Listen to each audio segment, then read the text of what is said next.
Jay,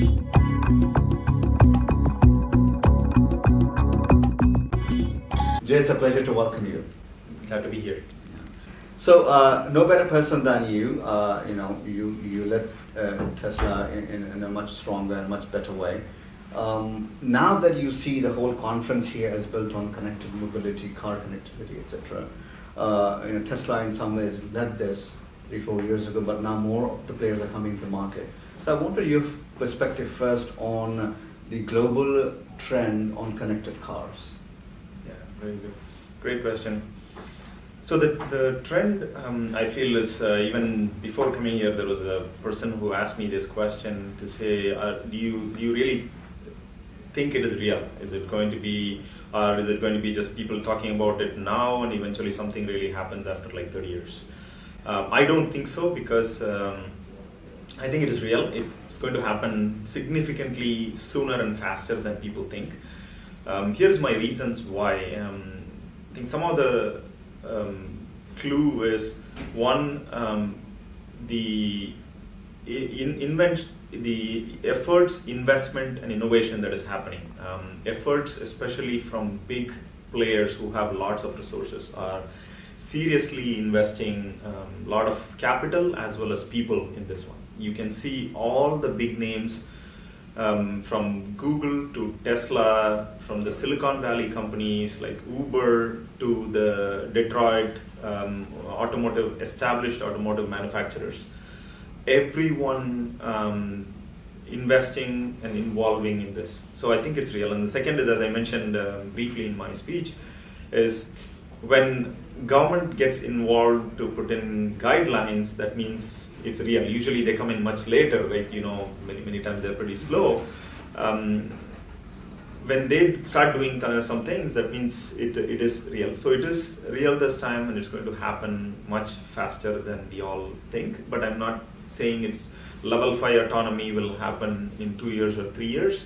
But I think for sure within 10 years you will see level 5 autonomy. You raised a good point about government intervention. Mm-hmm. Most of the time we want government to stay out of everything, Mm-hmm. but in these things regulation is required. So you think because of technology is evolving at such a rapid pace, Mm-hmm. governments are forced to intervene and take action? I think it's more the government has to be involved in this case, because it is it's public safety, and the platform has to work seamlessly. Car is just one big piece of the puzzle. It's a centerpiece. It's the machine, right? Which has all kinds of sensors, collects all kinds of information about the vehicle itself, about the behavior of the driver. But for it to be effective in running autonomously in a public system in our streets safely, it has to engage with the public systems, like the traffic system, the weather system. It has to know how the weather is, how things are changing, how the traffic situation is changing, and it has to have information from other vehicles that what the other vehicles are going through, so that even if some of the situations where the sensors don't detect everything, they get information from other cars which would have gone through that situation, and then detect that pattern and start making changes to their behavior in terms of the vehicle.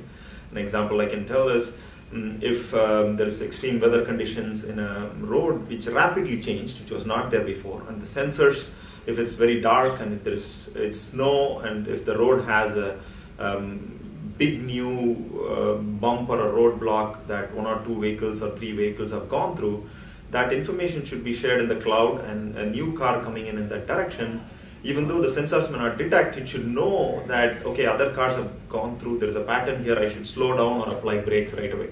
So I think that level of integration with machine learning and AI and with the public systems is important. And going back to your questions, yes, I think the technology companies are kind of pushing and driving this, so the government is getting involved, which is very, very encouraging, and taking action to put in guidelines as well as safety standards.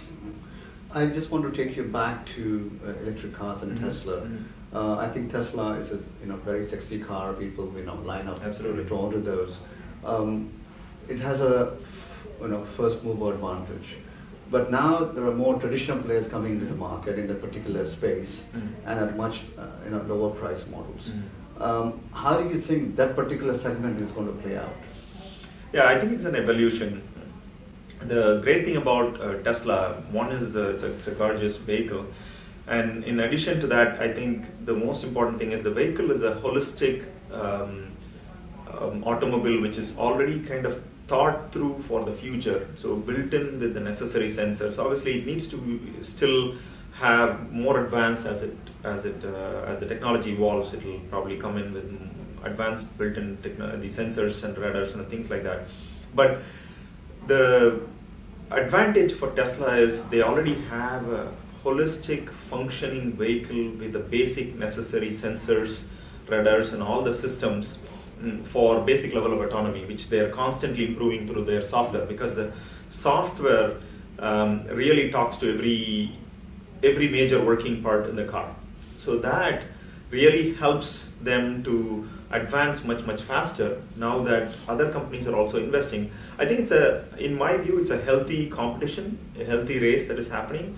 I think Tesla is driving and setting the bar higher, which is good for other companies to innovate. And to your point, yes, everyone, including Tesla, has to bring down the cost so that it can be affordable. And they're already working on it. And the sooner they bring it to market, it's better. Outside of connected cars, Jay, what other emerging technologies interest you? So, I think it's related as well. Big data and AI, again, deep learning, machine learning, all probably, I would say, encompassed within AI. So if AI has to really work, I think all of these have to work. So I think that is something will affect every industry vertical. Very similarly, it is doing the autonomous vehicle industry. It will impact every other industry as well. So one other trend, if you ask me, it is big data and AI. Right, again, it's a pleasure and thank you. Great, and thanks for having me here. Thanks.